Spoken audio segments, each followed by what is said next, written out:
ესეთ განმარტებას იძლევა ჩვენი მთავრობა, ჩვენი პრემიერი, რომ გარკვეული პერიოდის წინ, როდესაც მოხდა უკვე უკრაინის ომის დაწყება, რაც მოხდა და სამწუხარო ამბავი და ეს უბედურება, რაც ამ ქვეყანას დღეს დაატყდა თავს და ამ მდგომარეობაშიც არის, იგივე საშიშროების ქვეშ ვიდექით ჩვენცო.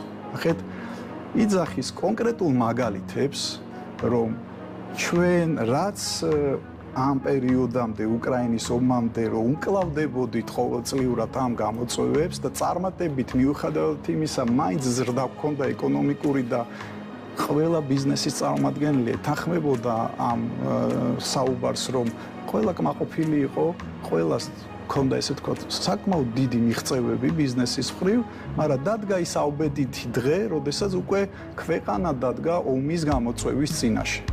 მან კონკრეტულად ბიზნესმენებს მოუყვა ზუსტი დეტალები თუ როგორ ვითარდებოდა პარალელურ რეჟიმში უკრაინის ომი და ჩვენთან ვითარება და რა მოთხოვნები ჰქონდათ კონკრეტულ ადამიანებს.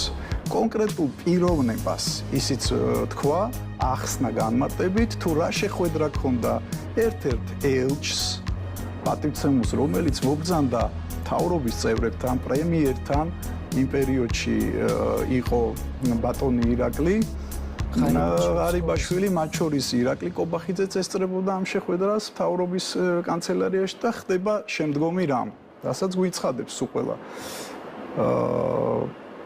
პირდაპირ იყო საუბარი ესეთი, რომ ეს ადამიანი ითხოვდა თურმე, რომ აი უკრაინის ომი დაიწყო და აუცილებელია რომ თქვენმა ქვეყანამაც და თქვენც გადადგათ რადიკალური ნაბიჯები.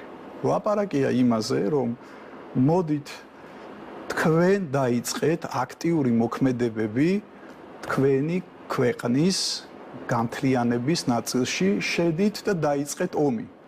ომი დაიწყეთ, რომ აღიდგინოთ ტერიტორიული მთლიანობა. ეხლა წარმოიდგინეთ პარალელურად მიდის ომი უკრაინაში და ჩვენ გვთხოვენ რომ ჩაერთეთ ამ პროცესებში და თქვენი მხრიდან შეუტიეთ რომ დაიბრუნოთ ესე ვთქვათ თქვენი დაკარგული ტერიტორიები. რა თქმა უნდა, როგორც ხსნიან პატივცემულები, რა თქმა უნდა ეს იყო განცვიფრება, ანუ აღშფოთება იყო ჩვენი მთავრობის მხრიდან გაურკვეველი ის არ ელოდებოდნენ ესეთ ესე ვთქვათ მოთხოვნას, რა თქმა უნდა ეს იყო ყველა ჩარჩოდან ამოვარდნილი და დამერწმუნებით რომ მსგავსი რაღაცა რომ ქვეყანას მოთხოვო, არ ვიცი, ყველა ჩარჩოს ცდება.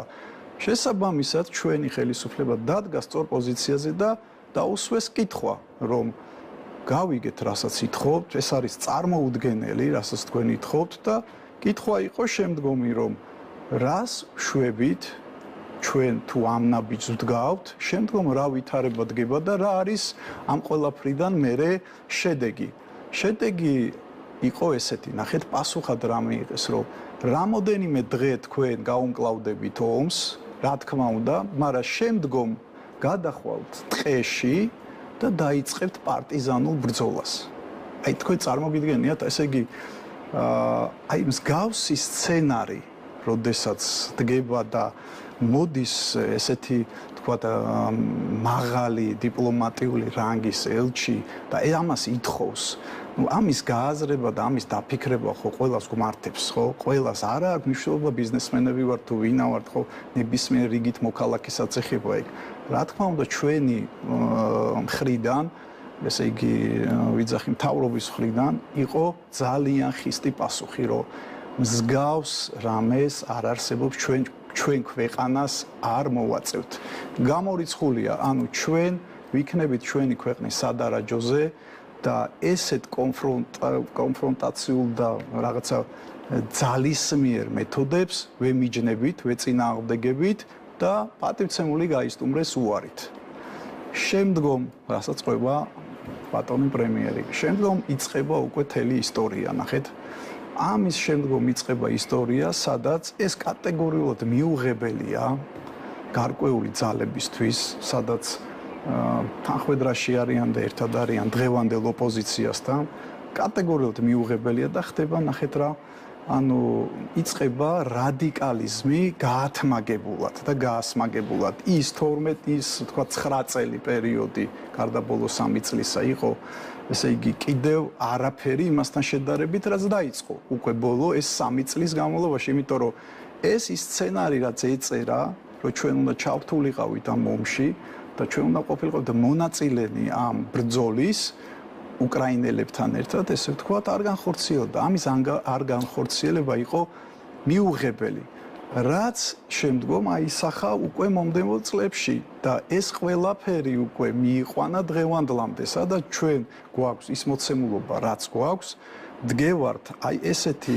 საშიშროების წინაშე. უკვე მოვისმინეთ ეს განცხადება. და აი ესეც იყო ერთ-ერთი ახსნის, დეტალური ახსნის, ესე ვთქვათ, ფართო ბატონო შრევანა ბიზნესმენებისთვის და აგვიხსნეს კარგად, რომ მივხვდარიყავით, იმიტომ რომ ზოგი კითხულობდა, არც იცოდა ამ შეხვედრის შესახებ.